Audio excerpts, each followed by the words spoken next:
Before man can think in the certain way which will cause his diseases to be healed, he must believe in certain truths, which are here stated. All things are made from one living substance, which, in its original state, permeates, penetrates, and fills the interspaces of the universe.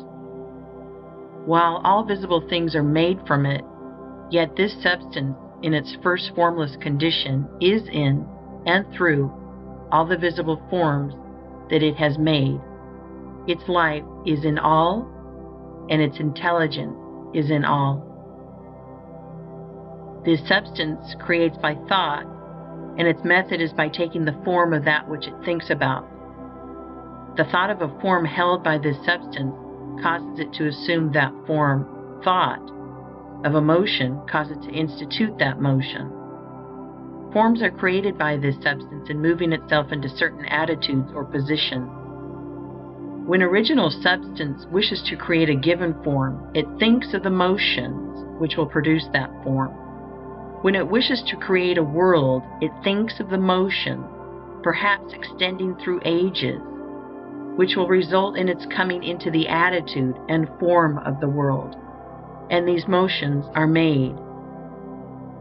When it wishes to create an oak tree, it thinks of the sequences of movement, perhaps extending through ages, which will result in the form of an oak tree, and these motions are made. The particular sequences of motion by which differing forms should be produced were established in the beginning. They are changeless. Certain motions instituted in the formless substance will forever produce certain forms. Man's body is formed from the original substance and is the result of certain motions which first existed as thought of original substance.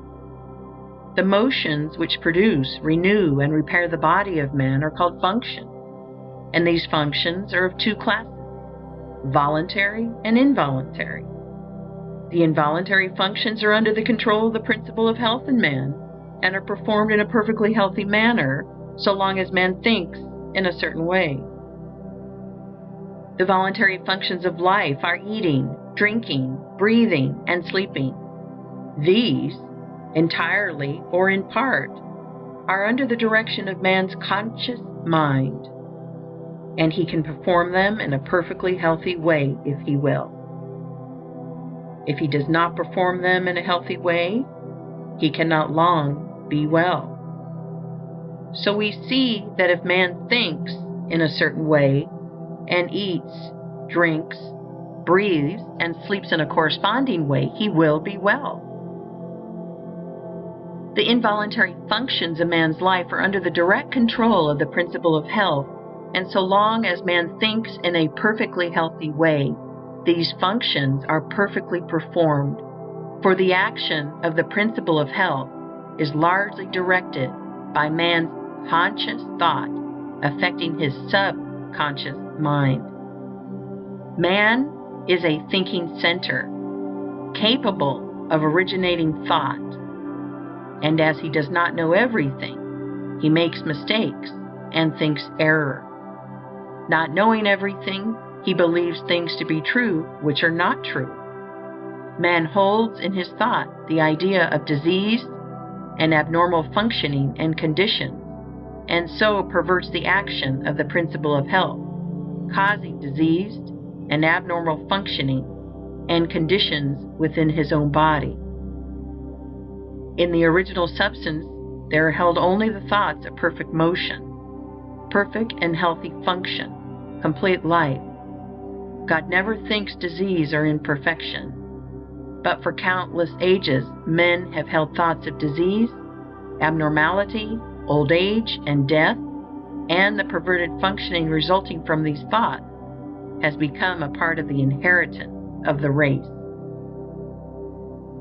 Our ancestors have, for many generations, held imperfect ideas concerning human form and functioning, and we begin life with racial, subconscious impressions of imperfection and disease.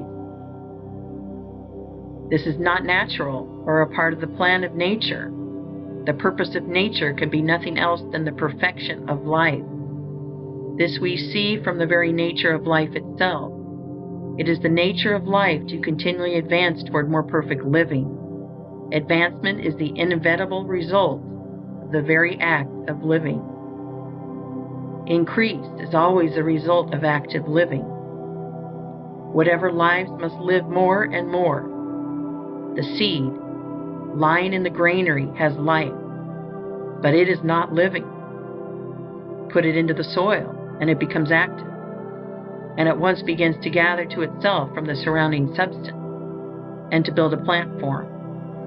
It will so cause increase that a seed head will be produced containing 30, 60, or 100 seeds, each having as much life as the first. Life by living increases. Life cannot live without increasing, and the fundamental impulse of life is to live.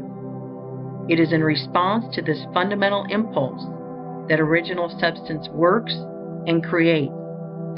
God must live, and He cannot live except as He creates and increases. In multiplying forms, He is moving on to live more. The universe is a great advancing life, and the purpose of nature is the advancement of life toward perfection, toward perfect functioning. The purpose of nature is perfect health. The purpose of nature, so far as man is concerned, is that he should be continuously advancing into more life and progressing toward perfect life, and that he should live the most complete life possible in his present sphere of action. This must be so, because that which lives in man is seeking more life. Give a little child a pencil and paper, and he begins to draw crude figures. That which lives in him is trying to express itself in art. Give him a set of blocks, and he will try to build something. That which lives in him is seeking expression in architecture. Seat him at a piano, and he will try to draw harmony from the keys. That which lives in him is trying to express itself in music. That which lives in man is always seeking to live more. And since man lives most when he is well, the principle of nature in him can seek only health. The natural state of man is a state of perfect health, and everything in him and in nature tends toward health. Sickness can have no place in the thought of original substance, for it is by its own nature continually impelled toward the fullest and most perfect life, therefore toward health. Man, as he exists in the thought of the formless substance, has perfect health. Disease, which is abnormal or perverted function, motion, imperfectly made or made in the direction of an imperfect life, has no place in the thought of the thinking stuff. The Supreme Mind never thinks of disease. Disease was not created or ordained by God or sent forth from Him.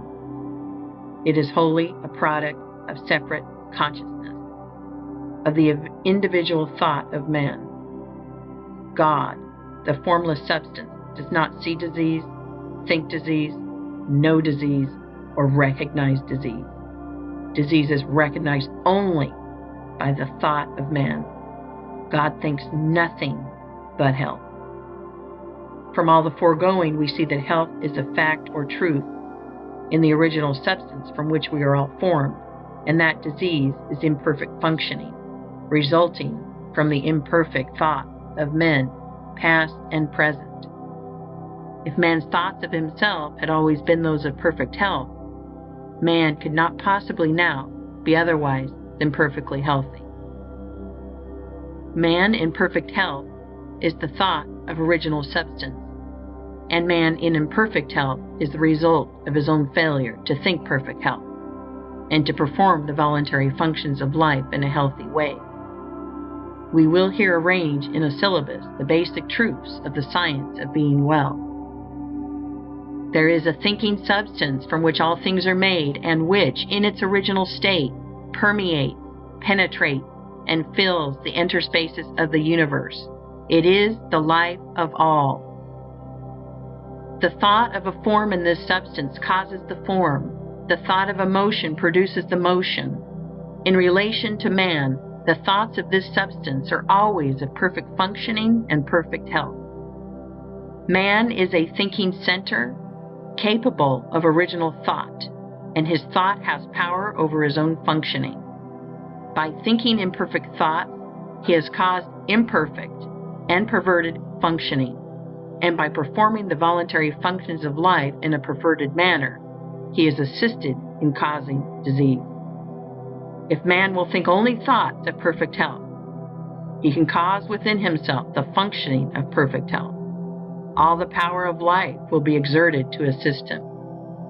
But this healthy functioning will not continue unless man performs the external or voluntary functions of living in a healthy manner.